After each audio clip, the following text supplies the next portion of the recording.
El romanticismo es el periodo de las pasiones desbordadas, de los amores trágicos, del idealismo, del aprecio por las antiguas tradiciones medievales antes despreciadas y por los temas populares. También es el tiempo del nacimiento del espíritu nacionalista, de la liberación del corsé, de los clásicos y de la actitud libérrima frente a la vida. Fue un vendaval que sacudió a Europa de un extremo al otro, desde la Alemania de Sturm und Drang hasta la Inglaterra de Byron, desde Rusia hasta España, y en esta ocasión hemos querido comenzar este mes con un precedente de ese movimiento, Los novios, de Alessandro Manzoni, que es considerada la mayor novela en lengua italiana. Seguimos por el Guillermo Tell, de su compatriota Schiller, eso lo hablaremos la próxima semana, y pues haremos una mención aparte en nuestra tercera semana de este mes, que merece la entrada dedicada a los grandes poetas románticos ingleses, como lo es Byron, Schiller y Keats, que vivieron personalmente el espíritu del romanticismo con la misma intensidad en sus obras que en sus existencias. En abril nos detendremos en el Don Juan Tenorio, de José Zorrilla, la obra teatral más representada en España de todos los tiempos.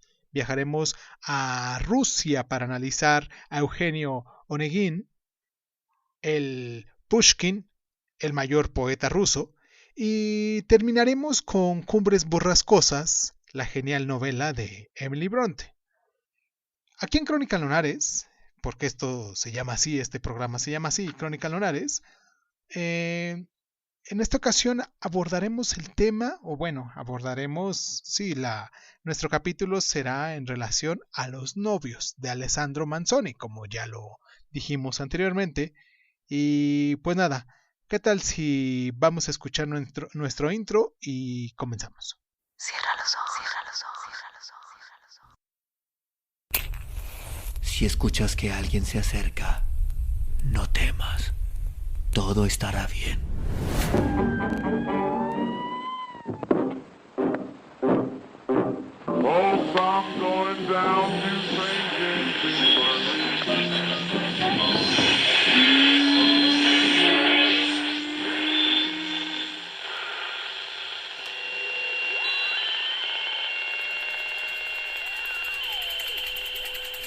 Estás escuchando Crónica Lunares, el lugar del mundo donde entra por tus oídos. Bienvenido. Alessandro Manzoni fue hijo de Giulia Beccaria y por tanto nieto del célebre filósofo y jurista Cesare Beccaria, autor del Tratado de los Delitos y las Penas, y a causa de ello frecuentó desde su juventud el círculo de los principales intelectuales europeístas de Milán, ciudad en la que nació en 1785. Su padre, Pietro Manzoni, era un rico y noble propietario de Lecco cuyo matrimonio con Giulia había sido pactado de conveniencia y se deshizo en 1792, pero dotó a Alessandro de una posición económica desahogada que le permitió dedicarse plenamente a su vocación, la literatura. Su educación fue dispersa, primero con los padres omascos y después con los barbaístas. Ingresó en la Universidad de Pravia y en otros centros de educación superior, pero no llegó a completar sus estudios. Su formación realmente se produjo en círculos intelectuales. Primero, en el de su abuelo, codeándose con Berri y Barretti, y posteriormente en el círculo de ilustrados milaneses al que pertenecieron Foscolo, Monti y Visconti, así como en su estancia parisina acompañado de su madre a partir de 1905.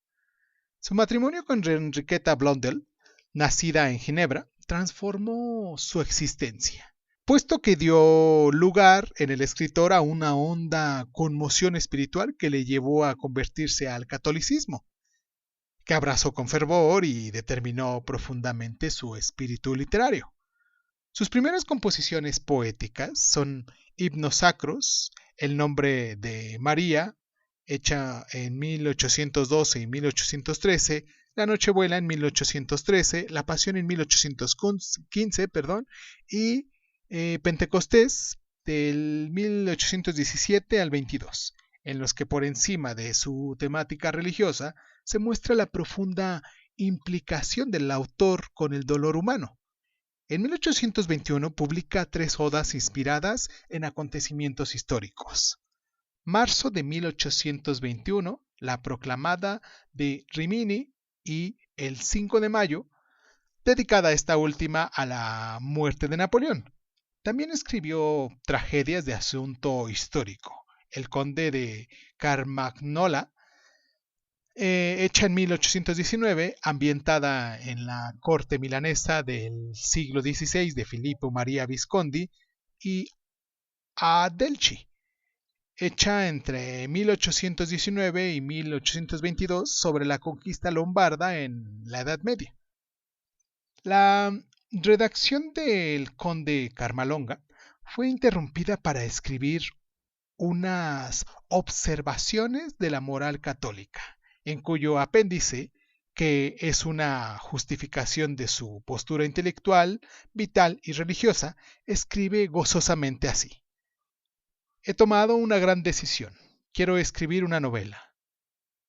La consecuencia de esta decisión es bien conocida: la creación de la que es considerada la primera gran novela de la lengua italiana y una de las cimas de la narrativa universal, Los novios, que consagró a Manzoni y le proyectó a la posteridad. Murió en Milán en 1873. Vamos a hacer nuestra primera pausa aquí en el programa para recordarles, antes de abordarnos de lleno con este tema de Los novios, esta pequeña novelita de Los novios. Y pues nada, los dejo a continuación con mis redes sociales, que son Crónicas Lunares de Izun, donde nos pueden encontrar y descargar. Y también nos encuentran en las diferentes plataformas. Y ahora sí, vamos a la pausa antes de que me vuelva a distraer de lo que estoy diciendo, y regresamos.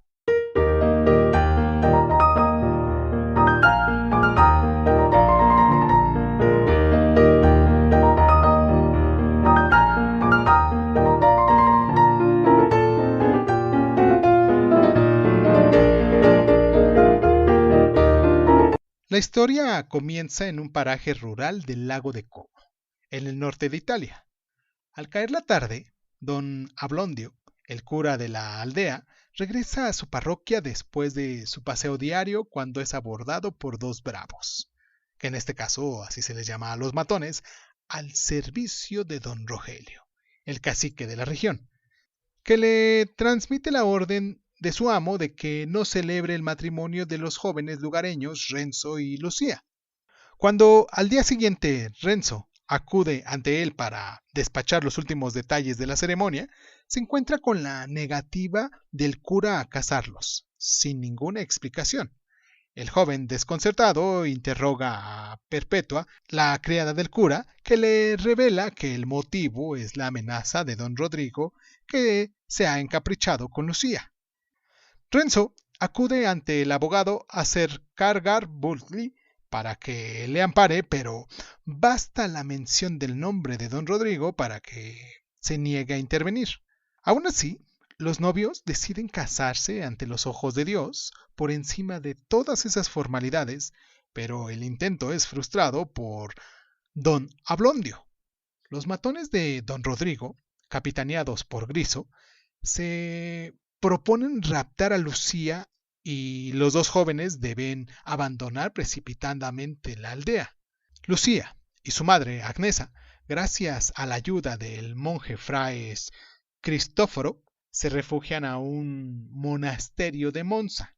Ahí reciben la aparente protección de una monja, Sor Gertrude, una religiosa sin vocación y vinculada a gente poderosa e indeseable, especialmente Egidio, que con la ayuda de Innominato, el Innominado, se propone raptar a Lucía del convento para entregársela a don Rodrigo. Una inesperada crisis de decencia que experimenta el terrible y violento Innominato, junto a la llegada providencial del cardenal Borromeo, hacen que cambiasen esos planes.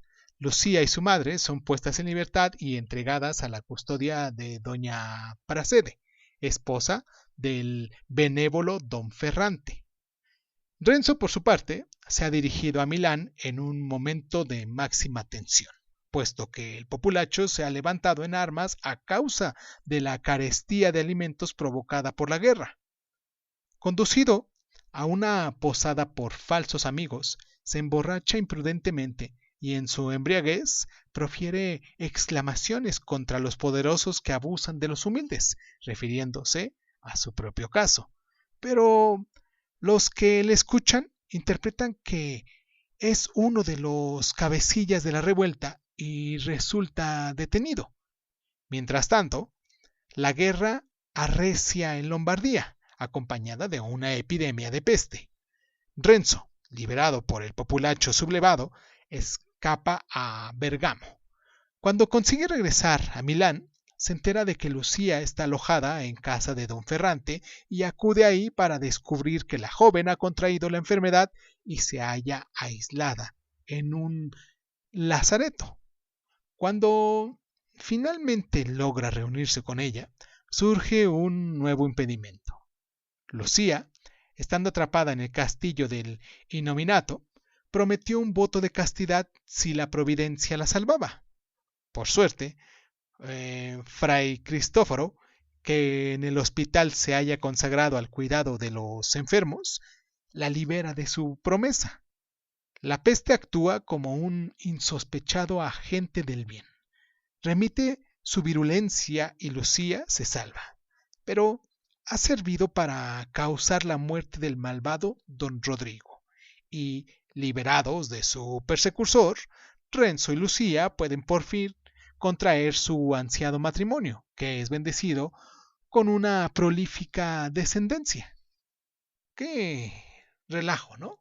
Vamos a hacer nuestra pausa a continuación para recordarles nuestras plataformas donde nos pueden descargar. Espero que les esté gustando el programa porque es un libro interesante, muy revuelto, sobre todo por los nombres y la historia de los personajes y pues nada, me pueden descargar en eBooks, en Anchor, en Breaker Audio, en Google Podcast, en Apple Podcast, en Overcast, en Radio Republic, en Spotify, en TuneIn, en SoundCloud y en Spreaker. En cualquiera de esas plataformas para poderse enterar un poquito más de lo que puede pasar con esta novelita. Vamos a hacer nuestra pausa y regresamos con nuestras claves de lectura.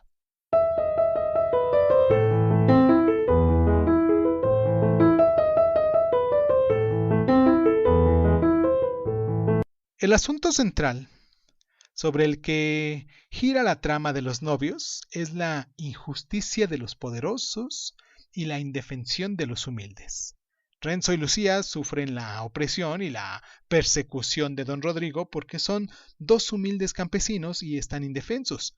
Pero la culpa de esta injusticia no la tiene solamente el noble cruel que por satisfacer un capricho es capaz de destruir la existencia de dos inocentes, sino también los cómplices necesarios, los que la toleran por cobardía y egoísmo, como el sacerdote Ablondio o el abogado Acercargar Burgli.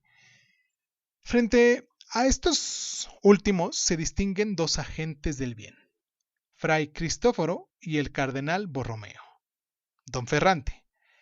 Pero su papel no pasa de proteger insuficientemente a los perseguidos, porque son incapaces de atajar el origen del mal.